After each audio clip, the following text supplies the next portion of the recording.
Hello दोस्तों, मैं आप सबका अविनाश कुमार आप लोग के अपने यूट्यूब चैनल द टैलेंट गुरु में आप सभी लोग का स्वागत करता हूं।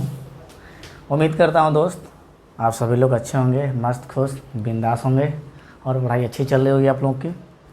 ठीक है, तो जैसा कि आप सभी लोग जानते हैं कि हम लोग सीटेट के लिए ये क्लास हम लोग का रेगुलर चल रहा है कंटिन्यू, जिसमें हमने NEP, NCF और RT 2009 कंप्लीट कर लिया है। आज ये हमारा हिंदी पेडागोजी मतलब हिंदी शिक्षण का पहला क्लास होगा, जिसमें हम लोग भाषा के बारे में देखेंगे कि भाषा क्या है, इसको कैसे अर्जित करना है और अधिग्रहण क्या होता है, इसके बारे में हम जानेंगे। ठीक है, तो शिक्षण, हिंदी शिक्षण में पहला क्या है भाषा। भाषा क्या होता है? भाषा एक प्रकार का ऐसा साधन है, भाषा एक प्रकार का ऐसा साधन है जिसके सहायता से, जिसके हेल्प से हम अपने विचारों का आदान प्रदान करते हैं। अपना जो कुछ भी है, जो भी हम किसी और को समझाना चाहते हैं या बताना चाहते हैं, वो क्या है, हमें भाषा का सहारा लेना पड़ता है।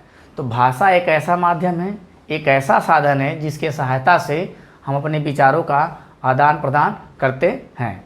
ठीक है, और भाषा क्या होता है? भाषा ये जन्मजात होती है। भाषा कहीं भी कभी भी किसी से भी हम सीख लेते हैं। ठीक है, ये हमारे घर परिवार में ही हम क्या है सीख लेते हैं। इसके लिए कहीं किसी चीज़ की ज़रूरत नहीं होती है। एक इन्वायरमेंट हमें चाहिए होता है जहाँ पे ज़्यादा से ज़्यादा लोग हों, जैसे कि लेवाई गोस्की कहते हैं कि भाषा एक सामाजिक अंतःक्रिया है और ये समाज में ही घटित होती है। समाज में एक दूसरे से क्या करते हैं, बात करते हैं, तो क्या होता है वहाँ पे भाषा का हमारा क्या होता है और बढ़ता जाता है। तो आइए देख लेते हैं क्या क्या इसमें है। मनुष्य संप्रेषण के लिए सबसे ज़्यादा जिस माध्यम का सहारा लेता है उसे हम भाषा कहते हैं। संप्रेषण मतलब बोलचाल, बोलना। संप्रेषण मतलब बोलना। तो बोलने के लिए जिस माध्यम का हम सहारा लेते हैं उसे क्या कहते हैं, हम भाषा कहते हैं। अगला क्या है, अभिव्यक्ति। अभिव्यक्ति में सहारा, अपने बारे में किसी को बताने के लिए जिस चीज़ की सहारा लेते हैं उसे हम क्या कहते हैं, भाषा कहते हैं। ठीक है, अपने आप को प्रेजेंट करने के लिए, अपने आप को संबोधित करने के लिए, अपने आप को बताने के लिए जिस का हम सहारा लेते हैं उसे हम क्या कहते हैं, भाषा कहते हैं। अगला क्या है, भाषा के कारण ही मनुष्य एक उत्तम प्राणी बन सका है। तो जो भाषा है, भाषा के कारण ही हम जानवरों से क्या है, अलग हैं। ठीक है, भाषा के कारण ही क्या है, मनुष्य एक उत्तम प्राणी बन पाया है, जिसके सहायता से क्या करता है, वो अपने विचारों को आदान प्रदान करता है, दूसरों को समझने की कोशिश करता है और खुद को किसी और को समझाने की कोशिश करता है। तो जिस चीज़ के सहारा लेता है उसे क्या कहते हैं, हम भाषा कहते हैं। अगला हमारा है चौथा पॉइंट, अपने विचार एवं भावों को दूसरों तक पहुँचाना। वही बात हो गई, अपने विचारों और भावों को दूसरों तक पहुँचाना क्या कहलाता है, भाषा कहलाता है। विशेषता एवं प्रकृति, भाषा की विशेषता क्या है और भाषा की प्रकृति क्या है। भाषा विचार विनिमय का साधन है, मतलब अपने विचारों को दूसरे तक पहुंचाने का क्या है, एक साधन है। भाषा अर्जित संपत्ति है। भाषा क्या है, अर्जित संपत्ति है। भाषा के लिए हम कहीं और किसी चीज़ की ज़रूरत नहीं होती है, भाषा अर्जित संपत्ति है। भाषा अपने आप ही हम क्या कर लेते हैं, ग्रहण कर लेते हैं, अपने आप ही हमें क्या होता है, आ जाता है, हम अर्जित कर लेते हैं। बस हमको भाषा सीखने के लिए वैसा माहौल चाहिए या वैसा इन्वायरमेंट चाहिए, और जहाँ पे ज़्यादा से ज़्यादा लोग रहेंगे वहाँ पे भाषा क्या होगा, ज़्यादा से ज़्यादा आप सीख पाएंगे। अगला पॉइंट कह रहा है ये जन्मजात होता है। ये क्या होता है, जन्मजात होता है। जैसे ही बालक जन्म लेता है, भाषा उसका सीखना वहीं से इसके बाद क्या होता है, स्टार्ट हो जाता है। और भाषा सीखने के लिए अनुकरण का प्रमुख साधन, किसी की नकल करने के लिए भाषा क्या है, एक साधन है। ठीक है, अनुकरण का प्रमुख साधन क्या है, भाषा है। अगला पॉइंट क्या है कि भाषा का संबंध परंपरा से, ये पीढ़ी दर पीढ़ी ये कई परंपराओं से चली आ रही है भाषा। ठीक है, इसीलिए कहा गया है कि भाषा क्या है, भाषा का संबंध परंपराओं से, हमारे संस्कृति, हमारे इतिहास, हमारी सभ्यता से है। अगला पॉइंट क्या है हमारा कि प्रत्येक भाषा की अपनी अलग से एक निश्चित संरचना होती है। जितनी भी भाषा होती है उसकी एक अलग से संरचना होती है। ठीक है, और यह संरचना भाषा की ध्वनि, शब्दों, वाक्यों, रचनाओं से स्पष्ट रूप से दिखाई पड़ती है। तो कह रहा है कि भाषा जो है, भाषा की एक निश्चित संरचना होती है आप देखेंगे हर राज्य की अलग अलग भाषा है, ठीक है, हर राज्य की अलग अलग भाषा है, उसका अलग लिखावट है, उसका अलग स्वरूप है, ठीक है। मूल रूप से सदैव स्थिर होता है, जो भाषा हमेशा क्या होती है, मूल रूप से सदैव स्थिर होती है, और ये स्थूल से सूक्ष्म की ओर चलता है, स्थूल से सूक्ष्म की ओर ये चलता है। अगली पॉइंट हमारी क्या है, भाषा गतिशील और परिवर्तनशील है। भाषा जैसे जैसे हम सीखते जाते हैं हमारे अंदर वैसे वैसे परिवर्तन धीरे धीरे आते जाते हैं, और भाषा का रूप बहुत सारा है, ठीक है। अगला देखते हैं, सांस्कृतिक धरोहर है। भाषा क्या है, एक सांस्कृतिक धरोहर है। जैसे यहाँ परंपरा, परंपरा से मतलब जो पहले से चली आ रही पीढ़ी दर पीढ़ी, वही हमारा परंपरा या संस्कृति है, हमारा क्या एक भाषा धरोहर है, ठीक है। इसी के माध्यम से क्या करते हैं, हम अपने विचारों का आदान प्रदान करते हैं, अपनी ज्ञान को दूसरों तक पहुंचाते हैं, और दूसरा उसी भाषा के माध्यम से क्या करता है, अर्जित करता है। मानसिक एवं बौद्धिक विकास के लिए चिंतन आवश्यक है।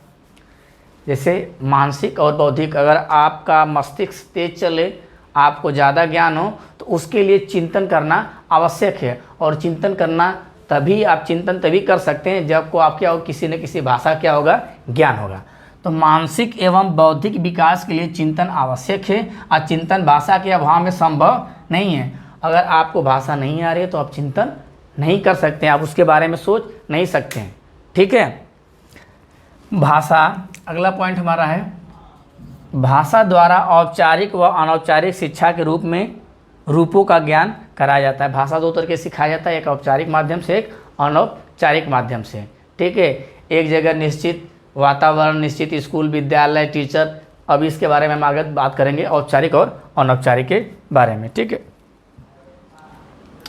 अगला पॉइंट हमारा है, विद्यालय में जाने से पहले बालक अपनी भाषा पर पूर्व अधिकार रखता है। मतलब विद्यालय जाने से पहले क्या है, बालक भाषा सीख लेता है, बस भाषा के नियमों को नहीं जान पाता, लेकिन भाषा वो अनुकरण के माध्यम से, अनुकरण मतलब होता है नकल करना, नकल के माध्यम से भाषा वो बोलना सीख जाता है, बस उसको उसके नियमों के बारे में पता नहीं रहता है। इसीलिए हमने पहले ही बताया था कि बालक क्या कोई कोरी पटिया नहीं है। जब वो विद्यालय जाता है तो अपने पूर्व ज्ञान, पूर्व अनुभव, ठीक है, अपने आसपास इन्वायरमेंट जो भी है, उसका घर परिवार, मोहल्ला, गांव, अपना जो भी उसका समाज वहाँ है, उसकी जानकारी उसके पास पहले से होती है। इतनी जानकारियों के साथ बालक क्या होता है, स्कूल में एंट्री करता है। तो ये कह रहा है कि विद्यालय जाने से पहले बालक अपनी भाषा पर पूर्ण अधिकार रखता है। पियाजे क्या कहते हैं कि विचार पहले आता है और भाषा बाद में आता है, और लेवाइगोस्की कहते हैं कि भाषा पहले आता है और विचार बाद में। यहाँ से हर बार क्वेश्चन आता है, साइकोलॉजी में जो हम लोग पढ़ेंगे मनोविज्ञान में, तो इसके बारे में और अच्छे से पढ़ेंगे, ठीक है। सामाजिक अंतःक्रिया, लेवाइगोस्की कहते हैं कि यह सामाजिक अंतःक्रिया है, समाज में ही घटित होती है। समाज में एक दूसरे से अंतःक्रिया करने से भाषा का ज्ञान होता है। भाषा में और क्या आपकी पकड़ बनती जाएगी। तो हम लोगों ने क्या सीखा, भाषा क्या है, भाषा एक ऐसा माध्यम है जिसके सहारे से हम अपने विचारों का आदान प्रदान करते हैं, दूसरे के भावों को हम समझते हैं, और अपने भावों को दूसरों को क्या करते हैं, व्यक्त करते हैं। लेवाइगोस्की कहते हैं कि सामाजिक अंतःक्रिया है, भाषा क्या एक सामाजिक अंतःक्रिया है, और यह समाज में ही घटित होती है, ठीक है। और पियाजे क्या कहते हैं कि ये विचार पहले आता है, भाषा बाद में आता है, ठीक है। और भाषा हमारा क्या एक पारंपरिक धरोहर है, ठीक है, और ये हमारी संस्कृति से जुड़ी हुई है, ठीक है। और चिंतन करने के लिए भाषा की आवश्यकता होती है। अगर भाषा के अभाव है आपके पास तो आप चिंतन नहीं कर सकते। तो चिंतन करने के लिए या बौद्धिक क्षमता या मानसिक क्षमता बढ़ाने के लिए आपको भाषा का ज्ञान आना जरूरी है, ठीक है। और मनुष्य भाषा के कारण ही मनुष्य क्या उत्तम प्राणी बन पाया है, ठीक है। सारे पॉइंट हो चुके हमको लगता है। भाषा जन्मजात है और भाषा एक संपत्ति है, परंपरा, तो सारी चीज़ें कंप्लीट हो गई। हम आगे देखते हैं कि और क्या क्या आगे है। तो हमने भाषा के बारे में सोचा, भाषा की प्रकृति क्या होती है, भाषा की विशेषता क्या होती है, अब भाषा को कैसे ग्रहण किया जाए। भाषा को दो माध्यम से ग्रहण करते हैं, एक होता है औपचारिक और एक अनौपचारिक। तो आइए इसके बारे में देखते हैं। मातृभाषा की विशेषता, महत्व एवं प्रकृति हमने सीख लिया। मातृभाषा क्या होती है, ठीक है। आप देखते हैं मातृभाषा की विशेषता क्या है, इसकी प्रकृति क्या है, इसके बारे में थोड़ी बात कर लेते हैं। ज्ञान उपार्जन का सबसे सरल व सशक्त माध्यम है। ज्ञान को अर्जित करने के लिए, ग्रहण करने के लिए ये सबसे महत्वपूर्ण साधन है। बालक के संपूर्ण व्यक्तित्व के, अगला पॉइंट हमारा क्या कह रहा है कि बालक के संपूर्ण व्यक्तित्व के विकास में सहायक होती है। बालक का जो संपूर्ण विकास होता है, जो धीरे धीरे बढ़ता जाता है, जो उसके अंदर चेंजेस आते आते हैं, उसमें भाषा का सबसे ज़्यादा योगदान होता है। ठीक है, अगला क्या कह रहा है कि सृजनात्मक शक्ति का विकास। सृजनात्मक शक्ति का विकास का मतलब ये है कि बालक की बौद्धिक क्षमता और मानसिक क्षमता बढ़ाने के लिए, सृजनात्मक मतलब नए चीज़ों को बनाने के लिए, एक वैज्ञानिक दृष्टिकोण या एक खोजकर्ता के रूप में काम करने के लिए भाषा की सबसे ज़्यादा ज़रूरत होगी। ठीक है, प्राथमिक शिक्षा का प्रमुख आधार क्या है? भाषा है। प्राथमिक शिक्षा जो आपको 3 साल का जो आंगनबाड़ी, फिर इसके बाद 1 कक्षा 2 जो है, उसमें मातृभाषा का ही प्रयोग करके क्या करना है, आपको पढ़ाना है। और मातृभाषा में ही बालक क्या करता है, अपना जवाब देता है, तो उसको आज़ादी होनी चाहिए, क्योंकि बालक अपने घर परिवार से अपनी स्थानिक भाषा या स्थानिक भाषा, कोई मातृभाषा कहते हैं, स्थानिक भाषा या बोलचाल की भाषा, उसी भाषा में बालक को क्या करना चाहिए, पढ़ना लिखना चाहिए, जिससे उसे क्या बौद्धिक क्षमता और मानसिक क्षमता क्या होगी, डेवलप होगी। अगला कह रहा है प्राथमिक शिक्षा का आधार, जो मुख्य आधार होना चाहिए प्राथमिक शिक्षा को, क्या होना चाहिए, मातृभाषा, उसकी स्थानिक भाषा या बोलचाल की भाषा होनी चाहिए। 5वां क्या कह रहा है, मातृभाषा में मनुष्य की स्मृति बिंब अधिक सुरक्षित व पल्लवित होती है। इसका सेंस क्या है कि जो मातृभाषा है, मातृभाषा में जो हमारा पूर्व ज्ञान होता है वो ज़्यादा दिनों तक क्या होता है, स्टोर करके हम रख सकते हैं अपनी मातृभाषा में। मातृभाषा के हिसाब से जो ज्ञान हम सीखते हैं, जो हमें अर्जित करते हैं, जो हम ग्रहण करते हैं, वो ज़्यादा दिनों तक क्या होता है, हमारी स्मृति शक्ति में हमारा क्या होता है, वो हमारी जो स्मृति है उसमें क्या है, हम उसे स्टोर करके रखते हैं। तो कह रहे हैं मातृभाषा में मनुष्य की स्मृतियाँ बिंब अधिक सुरक्षित व पल्लवित होती हैं। मतलब जो भी स्मृति मतलब होता है याद करना, जो भी चीज़ें हमको मातृभाषा में याद रहती हैं वो हमको ज़्यादा दिनों तक क्या होती है, वो सुरक्षित रहती है, ज़्यादा दिनों तक वो स्टोर करके हम उसे रख सकते हैं, जो मातृभाषा के हिसाब से हम सीखेंगे। अगर कोई चीज़ अंग्रेजी में कोई स्टोरी हम याद करके रखे हैं तो बहुत जल्द ही क्या करेंगे, उस स्टोरी को हम भूल जाएंगे, लेकिन वो हमारी मातृभाषा में होगी। जैसे कहानियाँ, कहावतें, लोकोक्तियाँ, कविता, जो चीज़ें हमारी मातृभाषा में हैं, जो हमारे संस्कृति, हमारे धरोहर से जो चीज़ें जुड़ी हुई हैं, वो ज़्यादा दिन तक क्या होंगी, हमारे माइंड में क्या होंगी, वो पड़ी रहेंगी, हमको याद रहेंगी। और अंग्रेजी, फ्रांस, अलग अलग भाषा में अगर हम सीखते हैं तो ज़्यादा दिन तक हम स्टोर उसे नहीं कर पाएंगे। अगला क्या है, अपने परिवेश का बोध। अपने जो परिवेश, जो हमारे आसपास पड़ोस, जो भी घर परिवार, आसपास पड़ोस, जो मोहल्ला, जो भी उसके बारे में जो भी जानकारी हमको मिलती है वो हमको अपनी मातृभाषा से ही क्या होती है, मिलती है। तो हमारी मातृभाषा क्या है, बालक को 1 से 5 तक मातृभाषा में पढ़ाना जाना चाहिए। मातृभाषा में सीखा हुआ ज्ञान ज़्यादा दिनों तक क्या होता है, अस्थायी होता है। ठीक है, और मातृभाषा में क्या होता है, सृजनात्मकता को बढ़ावा मिलती है। मातृभाषा से ही क्या है, बौद्धिक क्षमता और बौद्धिक क्षमता और मानसिक क्षमता क्या होती है, हमारी डेवलप होती है। हमारे सोचने समझने की और विचारों को व्यक्त करने की, अपने आप को किसी के सामने अभिव्यक्ति करने के लिए भाषा का क्या होता है, मुख्य आधार होता है भाषा हमारा। और वो भाषा अगर मातृभाषा में हो तो ज़्यादा दिनों तक क्या होगी, वो हमारे माइंड में रहेगी। और अपनी मातृभाषा में अगर हम अपना परिचय दें तो और अच्छे तरीके से हम दे सकते हैं।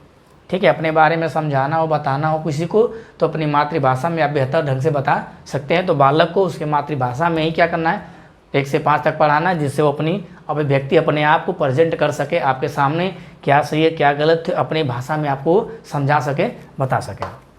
अगला हमारा है अधिगम एवं अर्जन। अधिगम एवं अर्जन क्या होता है, कह रहा है शिक्षण आजीवन चलने वाली प्रक्रिया है।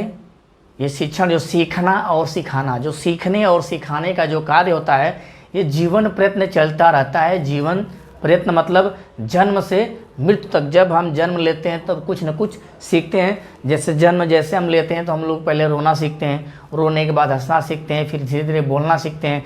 ये जन्म लेते ही क्या है, हमारा सीखना स्टार्ट हो जाता है। और मरते मरते हम ये सीखते हैं कि लोगों से बिछड़ने का दर्द क्या होता है। अगर हम इस दुनिया में न रहें तो हमारे बारे में लोग क्या सोचेंगे, जिनसे हमारा संबंध है वो मतलब अपने घर परिवार, अपने रिश्तेदार के बारे में वो क्या करते, मरते मरते ये सोचते हैं कि वो लोग का जीवन कैसे आगे चलेगा। तो जैसे हम जन्म लेते हैं, जन्म ये मृत्यु, ये जन्म जब होता है तब से हमारा सीखना स्टार्ट होता है और ये मृत्यु तक लगातार चलता रहता है। आगे देखते हैं कि सदैव कुछ ये कह रहा है कि शिक्षण आजीवन चलने वाली प्रक्रिया है। मानव जन्म से लेकर मृत्यु तक सदैव कुछ न कुछ सीखता रहता है। ठीक है, अगला कह रहा है मानव इस दौरान एक दूसरे को प्रभावित करते हैं, प्रभावित होते हैं तथा एक दूसरे को प्रभावित करते हैं। लेवाइगोस्की ने बताया कि समाज में अंतःक्रिया से क्या होता है, भाषा का विकास होता है। तो जब हम एक दूसरे से अपने विचारों का आदान प्रदान करेंगे तो हम सामने वाले को कुछ न कुछ प्रभावित करेंगे और उसके विचारों से कुछ न कुछ हम प्रभावित होंगे। तो यही सेंस है कि मानव इस दौरान एक दूसरे को प्रभावित करता है और स्वयं भी क्या होता है, प्रभावित होता है। मानव समाज से ही शिक्षा ग्रहण करता है। मानव हमेशा क्या है, समाज से ही शिक्षा ग्रहण करता है। समाज का मतलब सामाजिक, जैसे लेवाइगोस्की ने जैसे बताया है। तो मानव हमने बताया कि भाषा एक सामाजिक प्रक्रिया है जो समाज की अंतःक्रिया द्वारा ही क्या करते हैं, हम सीखते हैं और ये जीवन प्रयत्न चलता रहता है, जन्म से मृत्यु तक चलता रहता है। सीखना दो तरीके से होता है, एक होता है अधिगम और दूसरा क्या होता है, अर्जन। एक क्या होता है, अधिगम, दूसरा क्या, पहला होता है अर्जन, दूसरा क्या होता है, अधिगम। अर्जन क्या कहता है कि वह शिक्षा जिसे बालक अपने आसपास के वातावरण से, अर्जन बालक अपने आसपास के वातावरण से अनुकरण के द्वारा अथवा स्वयं के अनुभवों के आधार पर जो सीखता है उसे क्या कहते हैं, अर्जन। अर्जन कहीं भी कभी भी किसी से भी हम कर सकते हैं। अर्जन क्या कह रहा है, कहीं भी कभी भी कहीं भी कभी भी और किसी से भी। ठीक है, अर्जन हम कभी भी कहीं भी किसी से भी सीख सकते हैं। और अधिगम क्या कहता है, अधिगम वो शिक्षा है जिसे बालक एक निश्चित स्थान, ध्यान सुनिएगा, अधिगम क्या है कि अधिगम के लिए एक निश्चित स्थान होना चाहिए, एक निश्चित समय होना चाहिए, एक निश्चित पाठ्य पुस्तक होनी चाहिए, एक निश्चित विशेष विशेषज्ञ होने चाहिए जिसके आधार पर हम क्या करेंगे, अधिगम करेंगे। अधिगम प्रयासपूर्ण होता है। अधिगम क्या होता है, प्रयासपूर्ण होता है। जैसे हमने कहा कि एक निश्चित स्थान, स्कूल, निश्चित पाठ्यक्रम, किताब, और निश्चित समय, सुबह 7 बजे का स्कूल है या 10 बजे का स्कूल है, 4 बजे छुट्टी होगी या 12 बजे छुट्टी होगी। निश्चित विषय विशेषज्ञ, गणित के लिए अलग टीचर, हिंदी के लिए अलग टीचर, मैथ के लिए, हिंदी के लिए अलग टीचर, गणित के लिए अलग टीचर, सामाजिक विज्ञान के लिए अलग टीचर के आधार पर हम क्या करते हैं, सीखते हैं। तो ये कह सकते हैं जो विद्यालय आधारित जो ज्ञान हम ग्रहण करते हैं उसे हम अधिगम कहेंगे, और जो समाज में अंतःक्रिया, घर परिवार, अपने आस पड़ोस पर्यावरण से जो सीखते हैं उसे क्या कहेंगे, अर्जन कहेंगे। अधिगम एक प्रयासपूर्ण प्रक्रिया है। अधिगम के लिए आपको थोड़ा सा मेहनत करना पड़ेगा। ठीक है, अर्जन के लिए कहीं भी कभी भी किसी से भी सीख सकते हैं। जैसे में अर्जन क्या होता है, अर्जन में हम ये कह सकते हैं कि अगर मान लीजिए हम मार्केट में कहीं खड़े हैं और बारिश हुई है, अब बारिश होने से रोड पे गड्ढे जो होते हैं उसमें पानी भरा हुआ है।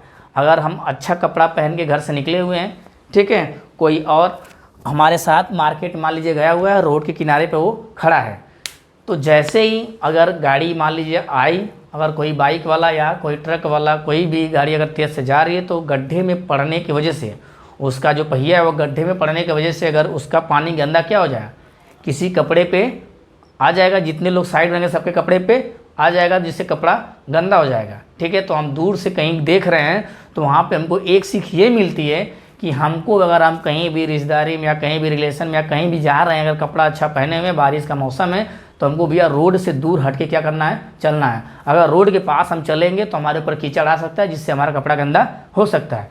तो वहाँ पे देखिए निश्चित कोई नहीं था, कोई भी व्यक्ति हो सकता है, ठीक है, न निश्चित समय था, न निश्चित समय कर दी। तो कहीं भी किसी से भी अगर कोई चीज़ हम सीख लेते हैं तो हमारा क्या हो जाएगा, अर्जन। लेकिन एक निश्चित समय में, एक निश्चित पाठ्य पुस्तक, एक निश्चित इन्वायरमेंट में हमको जो सिखाया जाएगा वो क्या होगा, अधिगम। ठीक है, तो हमने जिस व्यक्ति को हम नहीं जान रहे उस व्यक्ति से भी हमने क्या किया, सीख लिया कि रोड के साइड में मुँह खड़ा नहीं होना अगर बारिश का मौसम हुआ है। कुछ लोग पान खाते हुए चल रहे हैं, अगर रोड के बगल में है तो गाड़ी में से थूक देंगे जिससे कपड़ा ख़राब हो जाएगा। तो वहाँ से भी हम सीख सकते हैं कि भैया रोड से दूर हट के चलना है, रोड के पास नहीं चलना है। ठीक है, अगर कहीं पे क्रॉसिंग पास कर रहे हैं तो एक्सीडेंट हो सकता है। तो ये चीज़ें जो हम सीख रहे हैं ना, ये समाज के द्वारा सीख रहे हैं और इसके लिए कोई निश्चित कोई समय नहीं है, कोई समय फिक्स नहीं है, ना कोई बता रहा है कि नहीं ये चीज़ें होने वाली हैं, तो इसको हम क्या कहेंगे? अर्जन कहेंगे। जो कहीं भी कभी भी किसी से भी सीखा गया ज्ञान हमारा अर्जन कहलाएगा। और जब निश्चित समय, निश्चित पाठ्य पुस्तक, निश्चित विषय विशेषज्ञ होंगे तो उसे क्या कहेंगे? हम अधिगम कहेंगे। अधिगम विद्यालय में हो सकता है, आपके ऑफिस में हो सकता है, या कहीं मीटिंग वूटिंग है वहाँ पे भी हो सकता है। ये सारी चीज़ें क्या होंगी? हमारे अधिगम के अंतर्गत आएंगी। आइए देख लेते हैं अधिगम और अर्जन। अधिगम और अर्जन में अंतर। अधिगम क्या होता है हमने जान गया, अधिगम और अर्जन में क्या अंतर है इसको देख लेते हैं। ठीक है, अधिगम जो क्या होता है? सप्रयत्न। अधिगम सप्रयत्न, प्रयास के द्वारा सीखा जाएगा, जबकि अर्जन क्या? अनायास, बिना मेहनत के, बिना प्रयास के। यह औपचारिक है और ये क्या है? अनौपचारिक। इसमें प्रयासपूर्ण की जरूरत होती है, इसमें प्रयास किया जाता है। ये क्या है? स्वाभाविक रूप से हम क्या करते हैं? सीख लेते हैं। यह संकुचित होती है। संकुचित मतलब एक दायरा बनाया जाता है, उसी के अंदर क्या होता है? ये सिखाया जाता है। तो ये संकुचित होती है, क्या होता है? व्यापक होती है, पूरा फैला हुआ। व्यापक मतलब फैला हुआ, संकुचित मतलब बाधित रूप से। मानव का सर्वांगीण विकास, इसमें मानव का बस विकास होता है, लेकिन इसमें मानव क्या होता है? सर्वांगीण विकास होता है, जिसमें मानसिक बौद्धिक क्षमता क्या होता है? विकास होता है। अब ये कह रहा है कि अपेक्षाकृत 3 4 5 छठवां क्या है? अपेक्षाकृत नियंत्रित परिस्थितियों में, एक अपेक्षाकृत नियंत्रित परिस्थितियों में, अधिगम अपेक्षाकृत नियंत्रित परिस्थितियों में एक निश्चित परिस्थिति बनाई जाती है, उसी के अकॉर्डिंग क्या करता है? आपको सिखाया जाता है। और जबकि ये क्या होता है?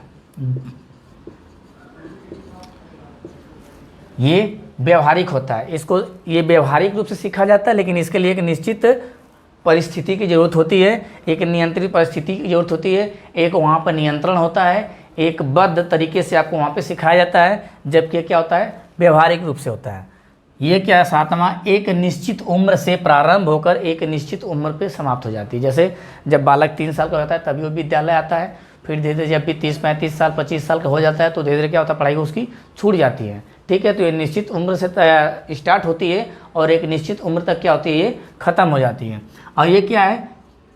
जन्म से मृत्यु तक चलने वाले, जिसको जीवन प्रयत्न कर सकते हैं। ये जीवन प्रयत्न, ये जीवन जन्म से मृत्यु तक चलती है। और जबकि इसमें समय सीमा होती है, एक निश्चित उम्र से स्टार्ट होगा और एक निश्चित उम्र में ख़त्म हो जाएगा। जैसे हाई स्कूल की उम्र होती है, बहुत सारे फॉर्म निकलते हैं जिसमें 18 साल मांगता है, बहुत सारा 25 साल, तो एक निश्चित मांगा जाता है इसमें। तो किसके अंतर्गत आ जाएगा? ये अधिगम के अंतर्गत आ जाएगा। ये कह रहा है सुनियोजित, और ये क्या होता है? अनियोजित। इसको सिखाने के लिए, बताने के लिए, समझाने के लिए एक योजना बनाई जाती है। जैसे पाठ्य कोई भी चैप्टर पढ़ाया जाता है तो उस चैप्टर को पढ़ाने के लिए एक योजना बनाया जाता है, उसके उद्देश्य को लिखा जाता है, वो उसमें क्या लाभ है, क्या हानि है, किसको किसके बाद बताना है, ये प्रॉपर योजना बनाई जाती है। उसके अंतर्गत वो क्या होता है? अधिगम कराया जाता है। और इसमें क्या होता है? इसमें कोई योजना नहीं होती, कभी भी कहीं भी किसी से भी क्या करते हैं? हम सीख सकते हैं। और ये कह रहा है जीवन के प्रत्येक लक्ष्य को प्राप्त कर सकते हैं। पढ़ाई के जरिए आप जीवन को प्रत्येक लक्ष्य को प्राप्त कर सकते हैं। और ये क्या कह रहा है? जीवन के प्रत्येक लक्ष्य को प्राप्त नहीं किया जा सकता। अर्जन से जीवन के प्रत्येक लक्ष्य को प्राप्त नहीं किया जा सकता, अधिगम से जीवन के प्रत्येक लक्ष्य को प्राप्त किया जा सकता है। इसमें शिक्षक प्रधान होता है, शिक्षक के हिसाब से सिखाया जाता है। इसमें क्या होता है? शिक्षार्थी प्रधान होता है, शिक्षार्थी। ठीक है, और ये क्या होता है? सुउद्देश्य होता है। ये क्या होता है? लक्ष्य प्रधान होता है, याद कर लीजिएगा। और इसमें यंत्र की जरूरत होती है, अधिगम में यंत्र की जरूरत होती है, जबकि अर्जन में किसी यंत्र की जरूरत नहीं होती। यंत्र मतलब जैसे हम कंपास का यूज़ करते हैं, स्केल का यूज करते हैं ना, तो इन सब यंत्रों की जो पेन हो गया, कॉपी हो गई, ये सब क्या है? जितने भी शिक्षण सहायक सामग्री एक तरह से क्या है? यंत्र हैं। तो ये अधिगम के लिए यंत्र की आवश्यकता होती है, जबकि अर्जन के लिए यंत्र की आवश्यकता नहीं होती है। अगला क्या कह रहा है कि एक निश्चित स्थान, शिक्षक, पाठ्यपुस्तक, समयावधि, मूल्यांकन, और इसमें क्या होता है? कोई चीज़ कन्फर्म नहीं होती है। अर्जन के लिए सीधा सीधा ये जान लीजिए कि जैसे मान लीजिए गांव में जब आम का समय होता है तो आम के समय में हम लोग क्या करते हैं? आम तोड़ने के लिए बगीचे में जाते हैं। ठीक है, तो वहाँ पे पत्थर उत्थर उठा के हम क्या करते हैं? आम को तोड़ना स्टार्ट करते हैं, पीटना स्टार्ट करते हैं। तो अगर आम पीटने के दौरान अगर कोई बालक पेड़ के नीचे आ जाता है, ठीक है, तो तो अगर आम जब हम पीट रहे हैं पत्थर से, तो जब पत्थर वहाँ से ऊपर से आएगा तो किसी के सर पे गिर सकता है, जिससे क्या है, चोट लग सकती है। अगर हम दूर हैं तो कहीं से देख रहे हैं तो हमको ये वहाँ से ये क्या है, अर्जन का एग्जाम्पल बता रहे हैं, वहाँ से क्या होगा, हम ये सीख लिए कि भैया अगर कोई पत्थर से आम पीट रहा है तो हमको आम के नीचे नहीं जाना है, नहीं तो पत्थर हमारे सर पे गिर सकता है, जिससे हमें चोट लग सकती है। तो क्या हो गया, अर्जन हो गया। वहाँ पे कंफर्म नहीं था कि नहीं इसी व्यक्ति को यहाँ पे खड़ा किया जाए या इसी टाइम पे तुमको पत्थर चलाना है और इस टाइम पे पत्थर लाके इसके सर पे गिरेगा, ये कोई फिक्स नहीं था। ये कहीं भी कभी भी किसी से भी जो सीखा गया ज्ञान है वो हमारा अर्जन होगा। और जिस चीज़ के लिए हमको प्रयास की जरूरत होती है, जिसके लिए एक उद्देश्य जो हमारा होता है, जिसके लिए निश्चित इन्वायरमेंट की जरूरत होती है, एक निश्चित अध्यापक पाठ्य पुस्तक की जरूरत होती है, एक लक्ष्य प्रधान जो होता है, एक निश्चित योजना की जो जरूरत पड़ती है, वो सारे हमारे क्या आ जाएंगे, अधिगम में आ जाएंगे। और जिसके लिए जीवन प्रयत्न जो प्रक्रिया चलती है, जिसके लिए कोई योजना नहीं जरूरत है, ना कोई निश्चित समय चाहिए, ना कोई निश्चित आदमी चाहिए, ना कुछ कोई चीज़ कंफर्म नहीं होगी, कहीं भी किसी से भी जो सीख लेंगे वो हमारा अर्जन होगा। और जिसके लिए निश्चित चीज़ों की जरूरत पड़ेगी वो क्या होगा, हमारा अधिगम होगा। तो उम्मीद करता हूँ दोस्त आज आप लोग को समझ में आ गया होगा। आज हमारा हिंदी का पहला था, जिसमें हमने क्या पढ़ा कि भाषा क्या होता है। ठीक है, हमने क्या पढ़ा, भाषा क्या होता है, फिर मातृभाषा क्या होती है, अधिगम क्या होता है, अर्जन क्या होता है। भाषा क्या होती है, भाषा एक प्रकार का ऐसा साधन है जो हमको क्या है, एक दूसरे के विचारों को आदान प्रदान करने में क्या करता है, हेल्प करता है, जिससे हम अपनी बात किसी और कर सकते हैं, दूसरे की बात हम समझ सकते हैं। ठीक है, और ये जीवन प्रयत्न चलने वाली प्रक्रिया है। भाषा के बाद हमने मातृभाषा सीखा। मातृभाषा में 3 से 5 तक जो क्लास है, जो 3 से 5 तक आपको मातृभाषा में पढ़ाना है। मातृभाषा से क्या है, जिसमें मातृभाषा के जरिए अगर आप पढ़ाएंगे तो बच्चे के सोचने समझने की शक्ति बढ़ेगी, जिससे वो सृजनशील बन सकता है, नई चीज़ों की उत्पत्ति कर सकता है, नई चीज़ों को खोज कर सकता है, जिसमें मानसिक और बौद्धिक क्षमता उसकी बढ़ सकती है। इसलिए उसको मातृभाषा में पढ़ाया जाना चाहिए।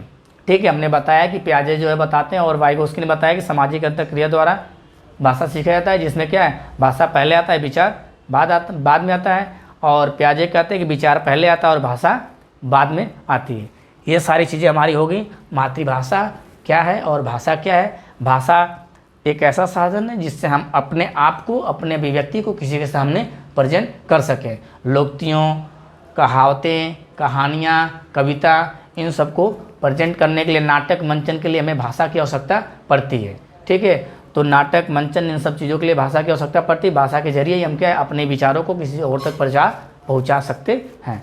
तो आज के लिए बस इतना ही। उम्मीद करता हूँ दोस्त समझ में आया होगा। अगर समझ में आया हो तो ज़्यादा से ज़्यादा लोगों को शेयर करें, लाइक करें और चैनल को सब्सक्राइब करें। कमेंट आप जरूर किया करिए, जिससे हमें ये पता चले कि आप लोग को चीज़ें समझ में आ रही हैं कि नहीं आ रही हैं, तो आगे कुछ और बेहतर करने की हम कोशिश करेंगे। तो आज के लिए बस इतना ही। Thank you.